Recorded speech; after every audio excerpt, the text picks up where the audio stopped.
श्री द्वारकेशो जयती चैनल में आप सभी का स्वागत है।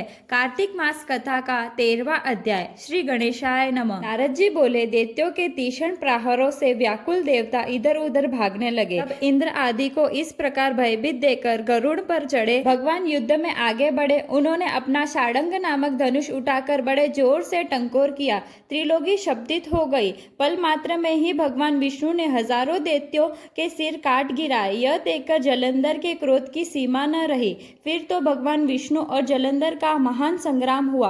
बाणों से आकाश भर गया। लोग आश्चर्य करने लगे। भगवान विष्णु ने अपने बाणों के वेग से उस दैत्य की ध्वजा, छत्र और धनुष बाण काट डाले और एक बाण से उसकी छाती में प्रहार किया। से व्यतीत हो उसने अपनी प्रचंड गदा उठा गरुड़ के मस्तक पर दे मारी। गरुड़ पृथ्वी पर गिर पड़ा। साथ ही क्रोध से उस दैत्य ने होठ काटे और भगवान विष्णु की छाती में भी एक तीक्ष्ण बाण मारा। इसके उत्तर में भगवान विष्णु ने उसकी गदा काट दी और अपने षाडंग धनुष पर बाण चढ़ा चढ़ाकर उसको बींधना प्रारंभ किया। जलंधर भी उन पर अपने पैने बाण बरसाने लगा। उसी समय जलंधर ने भगवान विष्णु को कई पैने बाण मारकर वैष्णव धनुष को काट दिया। धनुष कट जाने पर भगवान ने गदा ग्रहण कर ली और शीघ्र ही जलंधर को खींचकर मारी भी, परंतु उस अग्निवत अमोघ गदा की मार से भी वह चलायमान न हुआ और मंदोन्मत्त हाथी के समान उसे यानी गदा की मार को फूल की माला ही जाना। साथ ही उस युद्ध दुर्मत ने अत्यंत ही क्रुद्ध होकर एक अग्निमुख त्रिशूल उठाकर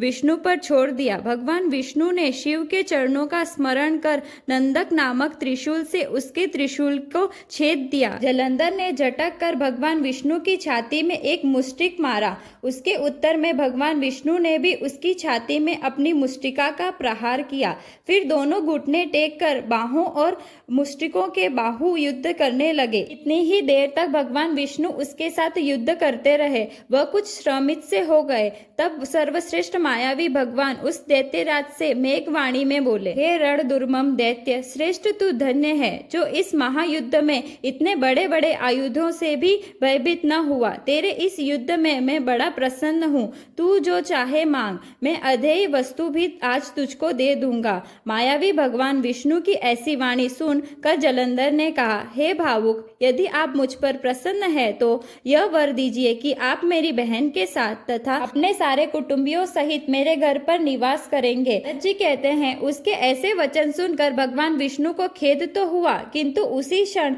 उन देवेश ने तथास्तु कह दिया। अब भगवान विष्णु सब देवताओं के साथ जलंधरपुर में जाकर निवास करने लगे। जलंधर अपनी बहन लक्ष्मी और देवताओं सहित भगवान विष्णु को वहां पाकर बड़ा प्रसन्न हुआ। फिर तो देवताओं के पास जो रत्न आदि थे उनके स्थानों पर दैत्यों को स्थापित कर जलंधर पृथ्वी पर आया। निशुंभ को पाताल में स्थापित कर दिया और देव, दानव, यज्ञ, गंधर्व, सर्प, राक्षस, मनुष्य आदि सबको अपना वशवर्ती बनाकर त्रिभुवन पर शासन करने लगा। उसने धर्मानुसार सुपुत्रों के समान प्रजा का पालन किया। उसके धर्म राज्य में सभी सुखी थे। इसके साथ 13वां अध्याय समाप्त हुआ। ओम नमो भगवते वासुदेवाय। श्री कृष्ण गोविंद हरे मुरारी, हे नाथ नारायण वासुदेवा। श्री कृष्ण गोविंद हरे मुरारी, हे नाथ नारायण वासुदेवा। श्री कृष्ण गोविंद हरे मुरारी,